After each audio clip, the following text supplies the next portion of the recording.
في سبيل الله أموات بل أحياء عند ربهم يرزقون যারা আল্লাহর রাস্তায় শহীদ হয় জিহাদ করে তাদেরকে তোমরা কি বলো না আমওয়াত মৃত বলিও না তারা মৃত নয় বাল আহইয়াউন তারা জীবিত ইনদা রাব্বিহিম আমার রবের আল্লাহর পক্ষ থেকে দুনিয়ার মধ্যে যেমন জীবিত মানুষেরা যেমন রিজিকগুলি খায় খাবার খায় মাছ খায় যেগুলি খাবারকে পৃথিবীর মধ্যে মানুষ বেঁচে থাকে আল্লাহ রাব্বুল আলামিন বললেন যুদ্ধের ময়দানের মধ্যে গিয়ে যারা শহীদ হয় শাহাদাত হয়ে যায় শাহাদাতের নজরানা পেশ করেন আল্লাহ রাব্বুল আলামিন তাদেরকে কবরের মধ্যে জীবিত মানুষের মতো রিজিক দান করেন সুবহানাল্লাহ। তাহলে যারা শহীদ হয় তাদেরকে মৃত্যু না বলার জন্য আল্লাহ তাআলা বলছেন তাদেরকে জীবিত বলো তারা জীবিত। তাহলে সমস্ত কবরের মধ্যে মানুষ জীবিত মানুষ কি ব্যাগুন মানুষ কবরের মধ্যে কি জিয়াতা না মরা মরা মানুষের শাস্তি দিতে পারিব না পারিব পারলাম তো পারিব তো ব্যাগুন হন না মরা মানুষের শাস্তি দিতে পারবে নাকি জিয়াতা মানুষের শাস্তি দিতে দেয় জিয়ল হানাম মাঝে কি মরা মানুষ লই যায় নাকি জিয়াতা মানুষ লই যায় রিমান্ডন দেয় কি জিয়াতা মানুষ নিবে এক মরা মানুষ কি মরা মানুষের তো শাস্তি দিতে হওয়ার সুযোগ নাই হয়তো বলতে দিবে আর ডেট নাই এক্সপেক্ট ডেট নষ্ট হয়ে গিয়ে হনবতে মাটি করণ করে ঢুকাই দি ফেলো হতে নাই পারে তাহলে বল আহইয়াউন ইনদা রাব্বিহিম ইউরজাকুন দুনিয়ার মধ্যে যত মানুষ রিজিক পায় শহীদের কবরের মধ্যে আল্লাহর পক্ষ থেকে রিজিক পায় দুনিয়ার সমস্ত মানুষ যেমন বেঁচে চলাফেরা করে শহীদেরা আল্লাহর জান্নাতের মধ্যে চলাফেরা করে সুবহানাল্লাহ। আমরা দিয়েছি একটা ছোট কবরের মধ্যে কিন্তু তারা এই কবরটাকে আল্লাহ তাআলা বিশাল জায়গা করে দিয়েছেন চোখের মধ্যে যতটুকু দেখা যায় অতটুকু বড় করে দিয়েছেন তারা সেখানে উঠে সমস্ত জায়গায় বেড়ায় ঘুরে যারা জান্নাতে যাবেন যাদেরকে আল্লাহ ক্ষমা করে দিয়েছেন মাফ করে দিয়েছেন তাদের হিসাব নাই তাদেরকে আল্লাহ তাআলা জান্নাতে যেভাবে বেড়ায় কবরের মধ্যে বেড়ানোর জন্য সুযোগ করে দিয়েছেন। এরপর হচ্ছে আল্লাহ সুবহানাহু ওয়া তাআলা অন্য একটি আয়াতের মধ্যে বলেন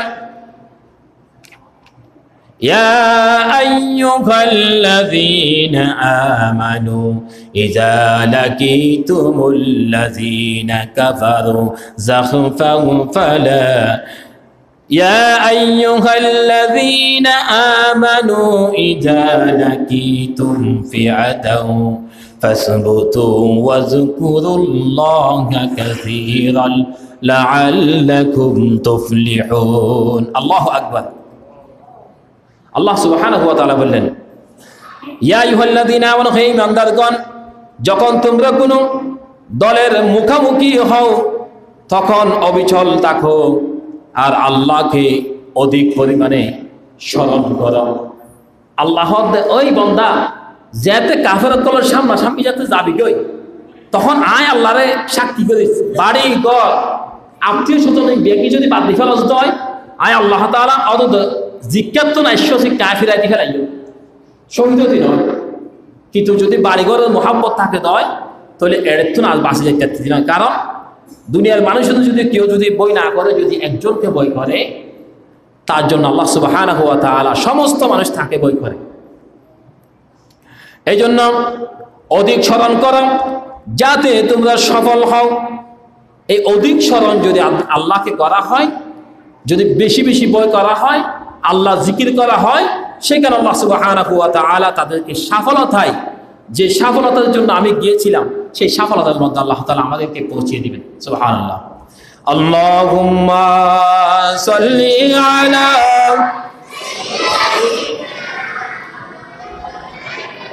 মুহাম্মাদ ওয়া আলা আলি সাইয়্যিদিনা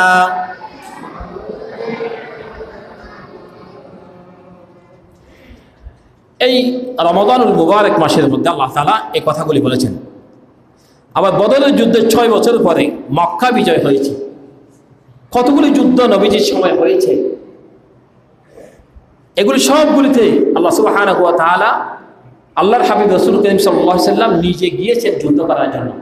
আমরা তো এখন নেতারা বাসার মধ্যে বসে থাকি আর কর্মীকে বলি আগামীকালকে মিছিল হবে তুমি যাও, এরকম বলি আমরা। অনেক নেতা আছে এরকম, নাকি নাই? বলতে দিলে নেতা নাই, নেতা হওয়া দেখি তুই যা, তোরা বিয়াকুন এলাকা জোন আছো বিয়াকুন লগের হালিয়াটে মাঠের মাঝে মিছিল মিটিং করবি লামিবি, কিন্তু আয় নজাইল্লাহ হয়। কিন্তু নবীজি বললেন না, ওই সাহাবীরা আমি নবীজি যুদ্ধের ময়দানের মধ্যে যাব আর সমস্ত সাহাবায়ে-কেরাম তোমরাও যাবা। আল্লাহ পাক অর্ডার করেছেন কাফেরদের সাথে আমাকে তোমাদেরকে নিয়ে যুদ্ধ করার জন্য। দেখছেন কেমন ছিল নবীজির আদর্শ, কেমন ছিল। আর মুসলমান রাজনীতি করে নেতা করে বসে থাকে। রসুলের রাজনীতি যদি হয়, রসুল যেভাবে নেতৃত্ব দিয়েছেন সেভাবে যদি হয়, নেতাও যাবে মাঠে, কর্মীও যাবে মাঠে। আর যদি রসুলের আদর্শের বাহিরে যায়, নেতা থাকবে ঘরে বসে আর কর্মীরা যাবে মাঠে। তাহলে রসুলের যেই দল করো, প্রত্যেকটি দলের নেতাও যাবে, কর্মীও যাবে। কারণ রসুল এটা আমাদেরকে শিক্ষা দিয়েছেন, নেতা করে বসে থাকবে, কর্মীরা মাঠের মধ্যে থাকবে। এটা রসুলের আদর্শ নয়। সবাই নেমে যাবে মাঠের মধ্যে, এটা হচ্ছে রসুলের আদর্শ। এই জন্য আল্লাহ সুবহানাহু ওয়া তাআলা আল্লাহর হাবিবকে জানিয়ে দিলেন, এটা ছিল মুসলমানদেরকে টিকে থাকার জন্য। মুসলমান টিকে থাকবে নাকি মুসলমানের নাম নিশানা পৃথিবীর জমিন থেকে মুছে যাবে? আপনাদেরকে একটু আগে বলছিলাম, বাবার বিপক্ষে যুদ্ধ করতে হবে ছেলেকে। সন্তান বাবাকে তলোয়ার দিয়ে আঘাত করার জন্য আসবেন, কারণ বাবা ঈমান এনেছেন, সন্তান ঈমান আনে নাই। বাবা ঈমান আনলো রসুলের হাতে হাত দিয়ে, রসুলের এই হাত মুবারকের মধ্যে হাত দিয়ে কালিমায়ে শাহাদাত পড়লেন, আশহাদু আল্লা ইলাহা ইল্লাল্লাহু ওয়াহদাহু লা শারীকা লাহু ওয়া আশহাদু আন্না মুহাম্মাদান আবদুহু ওয়া রাসূলুহু। তো জিকির করে সুবহানাল্লাহ ওয়ালহামদুলিল্লাহ লা ইলাহা ইল্লাল্লাহ সুবহানাল্লাহ ওয়ালহামদুলিল্লাহ। কাউকে বানাইলেন সফিউল্লাহ, কাউকে বানাইলেন খলিলুল্লাহ, কাউকে বানাইলেন রূহুল্লাহ, কাউকে বানাইলেন হাবিবুল্লাহ। সুবহানাল্লাহ ওয়ালহামদুলিল্লাহ ইল্লাল্লাহ সুবহানাল্লাহ